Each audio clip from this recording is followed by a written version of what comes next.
नई नई शादी के बाद ये मेरी पहली रसोई थी। दादी के कहे अनुसार मैं उस सुबह जल्दी उठकर सुनहरे गोटे वाली पीली साड़ी पहनकर तैयार हो गई थी।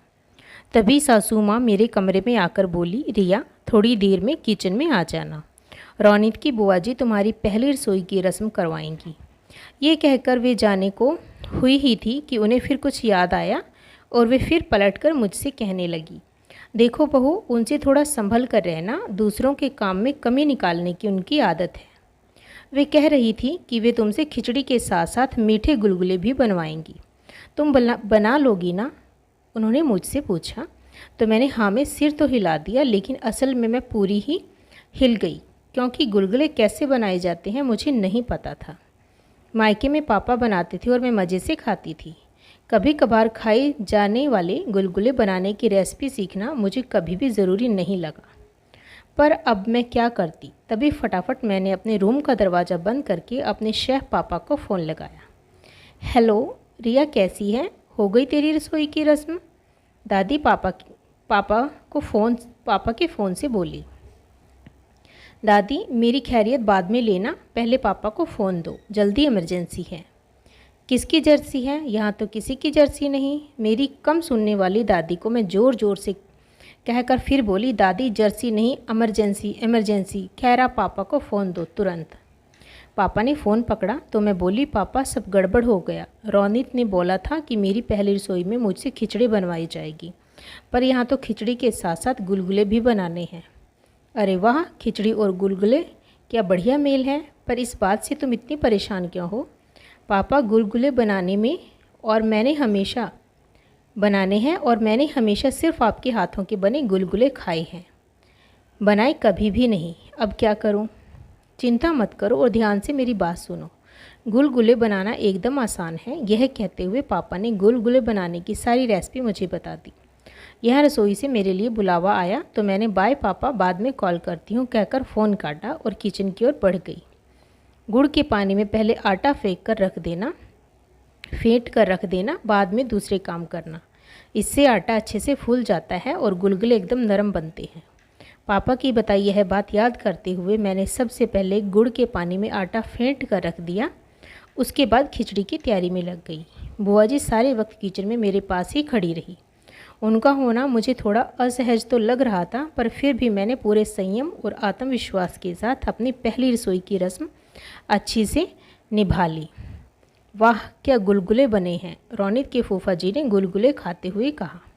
खिचड़ी का भी जवाब नहीं है रौनित, रसोई के कामों में तो तेरी बीवी हमेशा अव्वल ही रहेगी। इस बार बुआ सास ने रौनित से मेरी तारीफ़ की तो मेरी बेचैनी कुछ कम हो गई। घर के बाकी लोगों को भी खिचड़ी और गुलगुले बहुत पसंद आए। पापा की गुलगुले बनाने की रेसिपी ने तो आज कमाल ही कर दिया। मैं बहुत खुश थी कि तभी रौनित की माँ बोली, रिया तुम्हारी माँ ने सचमुच तुम्हें बहुत अच्छा खाना बनाना सिखाया है। माँ ने? सासू माँ के यह शब्द मन में कहीं अटके तो मैं कुछ कहने को हुई कि रौनित ने मुझे चुप रहने का इशारा कर दिया। उस वक्त मुझे रौनित और सासू माँ का यह व्यवहार ठीक नहीं लगा। वे दोनों ही अच्छे से जानते थे कि मेरी माँ होते हुए भी मेरी सारी परवरिश मेरे पापा ने ही की है। चोटी बनाने से लेकर खाना बनाने तक का एक एक काम मेरे पापा ने ही मुझे सिखाया है, तो फिर यह झूठ क्यों? उस वक्त तो मैं चुप रह गई। लेकिन रसोई की रस्म के बाद जब हम अपने रूम में गए तो पहला सवाल मैंने रौनित से यही पूछा, रौनित मुझे मेरे पापा ने हर चीज़ सिखाई है, तो फिर सबके सामने यह क्यों नहीं कहा जा सकता कि वाह तुम्हारे पापा ने कितना अच्छा खाना बनाना सिखाया है? क्या पिता बेटियों को खाना बनाना नहीं सिखा सकते? क्या इसमें कोई शर्म की बात है? रौनित मेरी हथेली थाम कर मुझे समझाने को मेरे पास बैठ गई। शांत हो जाओ रिया, माँ ने तो बस ऐसे ही कह दिया ताकि बात का बतंगड़ न बने। बुआ की आदत है छोटी छोटी सी बातों को बड़ा बनाने की। शायद इसलिए माँ ने तुम्हारे पापा की जगह तुम्हारी माँ को तुम्हारे स्वादिष्ट खाना बनाने का श्रेय दे दिया होगा। बस इतनी सी बात पर तुम इतना रिएक्ट क्यों कर रही हो? इतनी सी बात? रौनित मेरे पापा ने मुझे माँ और पिता दोनों का प्यार दिया है और मुझे गर्व है अपने पापा पर। थोड़ी देर की बहस के बाद आई गई हो गई। कुछ दिनों बाद बुआ जी सहित घर के बाकी रिश्तेदार भी चले गए। जाते हुए सभी ने मेरी और मेरे संस्कारों की खूब तारीफ़ की। रौनित के घर पर सभी शादी से बहुत खुश थे। शादी के कुछ ही दिनों बाद होली आई और मेरे मायके के रिवाज के हिसाब से बेटी दामाद की शादी के बाद की पहली होली पीहर में ही होनी थी। इसलिए मैं और रोनित मेरे पापा के घर के लिए चल दिए। जैसे ही घर के बाहर हमारी कार रुकी, ढोले वाले ढोल बजाने लगे। दरवाजे पर सुंदर रंगोली देखकर मन गदगद हो गया। पापा ने हम दोनों का स्वागत गर्मजोशी से किया। अंदर आते ही डाइनिंग पर बहुत सुंदर पकवान सजे हुए थे। दादी मुझ पर और रोनित पर अपना दुलार लुटा रही थी। पापा यहाँ से वहाँ भाग भाग कर अपने दामाद की खातिरदारी कर रहे थे। तभी रोनित ने उनका हाथ पकड़कर उन्हें अपने पास बैठा लिया। पापा, मैं कोई मेहमान नहीं हूँ, आपका अपना बेटा हूँ। इतना परेशान क्यों हो रहे हैं आप? 2 घड़ी बैठकर सांस ले लीजिए। रोनित का यह अपनापन देखकर पापा की आंखें सजल सी हो गई। वे कुछ देर तो मुझे और रोनित को लगातार देखते रहे। माँ एक कोने में बैठी हमेशा की तरह कुछ कुछ बड़बड़ा रही थी और दादी किचन में सबके लिए अपने हाथों की बनी स्पेशल खीर लेने चली गई थी। कुछ देर तक हमें निहारते हुए पापा बोले, चलो खाना तैयार है, अभी सब गर्मा गर्म है। जी पापा, कहते हुए रोनित और मैं खाने को चल दिए। पूरी टेबल तरह तरह के पकवानों से भरी पड़ी थी। शाही पनीर, मलाई कोफ्ता, दही बड़ी, मेथी पूरी, मसाला पूरी, आलू गोभी, रसगुल्ला, गुच्छिया और किचन से आती दादी के हाथ की स्पेशल खीर। वाह, इतना सारा खाना! दादी, कमाल करती हो आप, इस उम्र में इतनी मेहनत। रोनित ने खाने से भरी टेबल देखते हुए दादी से कहा तो दादी बोली, क्या सेहत? अरे अब कैसी सेहत बेटा, बस ये समझो कि बुढ़ापे में गाड़ी खींच रही है बस।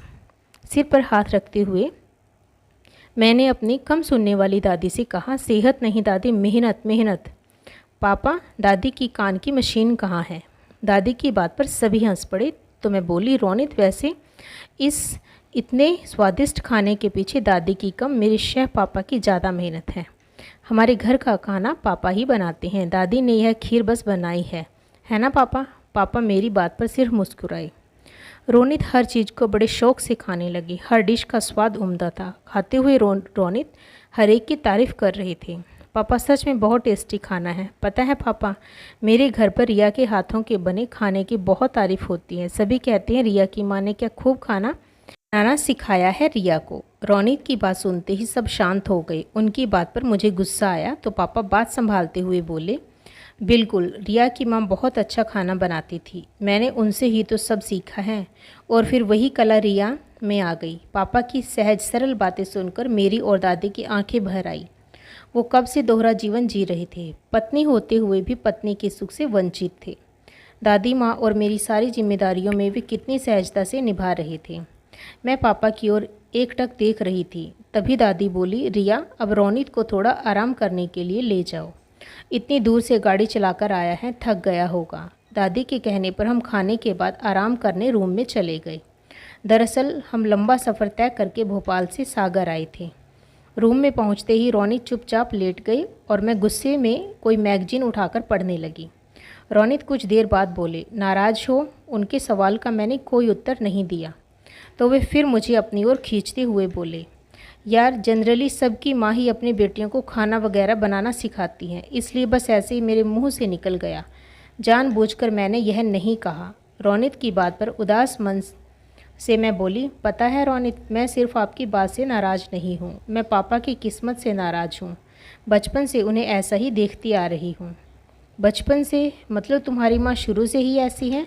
रोनित के सवाल पर मैं बोली, नहीं, माँ शुरू से ऐसी नहीं थी। यह सब तो एक बहुत बुरे हादसे के बाद हुआ, जब मैं महज 2 साल की बच्ची थी। मुझे तो कुछ याद भी नहीं, पर दादी बताती है कि वह दिन बहुत बुरा था। उस दिन माँ मुझे दादी के पास छोड़कर मेरे 5 साल के भाई निहाल को लेकर ड्राइवर के साथ कार से कहीं जा रही थी। तभी उनकी कार का एक्सीडेंट हो गया। उस एक्सीडेंट में कार चालक की वहीं मौत हो गई और मेरा 5 साल का भाई बुरी तरह जख्मी हो गया। कई दिनों तक ज़िंदगी और मौत के बीच झूलता वह आखिरकार ज़िंदगी से हार गया। उसकी मौत के बाद माँ अपनी सुध-बुध खो बैठी। बस तब से आज तक वो ऐसी ही हैं। यह सब बताते हुए मैं सिर पर हाथ रखकर गहरी उदासी में चली गई तो रोनित ने मुझे समझाया, इट्स ओके रिया, जो हुआ सो हुआ, भगवान की कृपा से देखो कितने परफेक्ट पापा हैं तुम्हारे पास, तुम्हें कितना प्यार करते हैं वो। रोनित, पापा को लेकर ही तो परेशान हूँ मैं। दादी से अब तक कुछ होता अब कुछ होता नहीं है। मैं भी अब दूर चली गई। पापा अब कितने अकेले हो गए हैं। मैं सोच रही हूँ क्यों न हम उनकी दूसरी शादी करा दें। मेरी यह बात कमरे में आते पापा ने सुन ली। रिया, तुम पागल हो गई हो क्या? ये कैसी फालतू की बातें कर रही हो?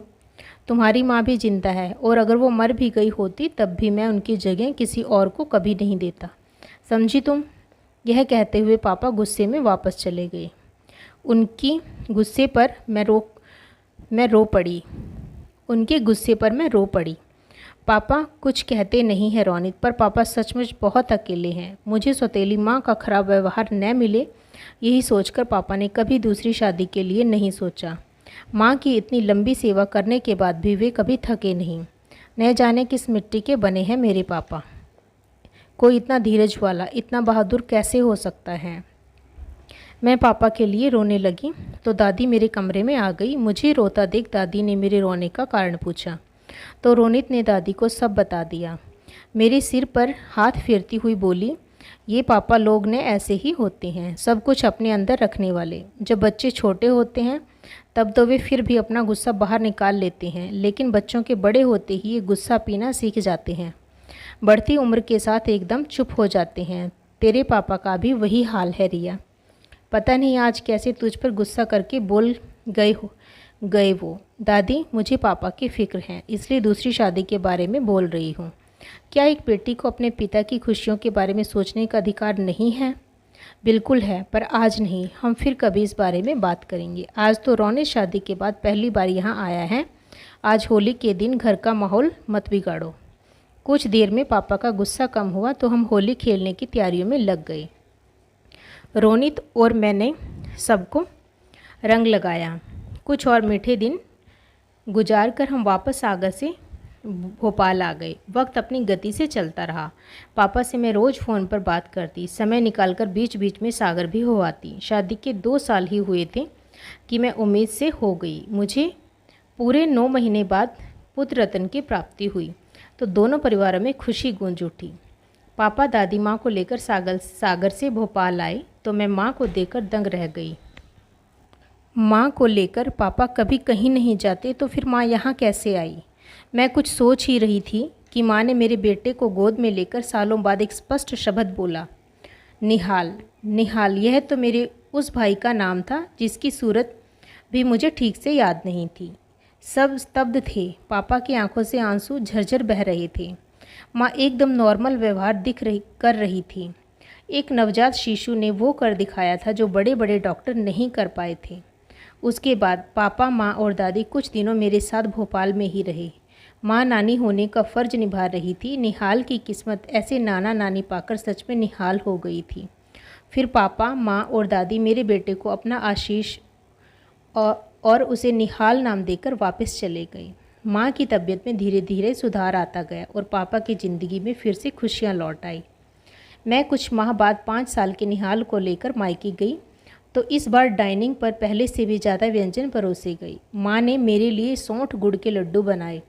रोनित भी मेरे साथ थे। कुछ देर बाद हमने खाना खाया तो रोनित बोले, वाह पापा, क्या खूब खाना बनाया है। तो पापा हंसते हुए बोले, इस बार तुम्हारी सास यानी कि रिया की माँ ने रसोई तैयार की है, मैंने तो बस उनकी मदद की है। दामाद जी, अब उनकी भी तारीफ़ कर दो। वो क्या है ना कि मर्द तो यह बात झेल जाते हैं पर स्त्री अपने हाथ के बने खाने की तारीफ़ सुने बिना नहीं रह पाती। तभी दादी बोली, जिस दिन स्त्रियां अपने बने खाने की तारीफ़ सुनना छोड़ देंगी उस दिन दुनिया की सभी स्वाद फीके पड़ जाएंगे। सच कह रही हैं आप दादी। माँ, आपने बहुत स्वादिष्ट खाना बनाया है। मेरी माँ यह सुनकर मुस्कुरा दी। मुझे पता था कि खाना माँ ने कम पापा ने ज़्यादा बनाया था। माँ तो धीरे धीरे ठीक हो रही थी। वे एकदम से सारे काम कैसे संभाल सकती थी। पर पापा रसोई में माँ की उपस्थिति से बहुत खुश थे। निसंदेह माँ के ठीक होने से मैं भी बहुत खुश थी। लेकिन पापा को उनका साथ फिर से मिल गया, इस बात से मैं और ज़्यादा खुश थी। रोनित कुछ दिनों के लिए मुझे सागर छोड़कर भोपाल चले गए। अब पापा शेफ़ माँ के साथ मेरे लिए रोज़ कुछ न कुछ नया और स्पेशल बना रहे थे। ये लो तुम्हारी माँ के हाथ का बना स्पेशल हलवा। इस तरह पापा बहुत खुश थे।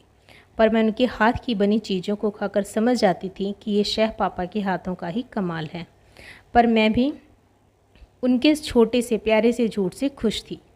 असल में ऐसे ही तो होता है पापा, खुद कभी किसी बात का श्रेय नहीं लेती, धीरज और प्यार से, रहस्यमय ढंग से, किसी जादूगर की तरह सब ठीक कर देते हैं, बिल्कुल मेरी शेफ़ पापा की तरह।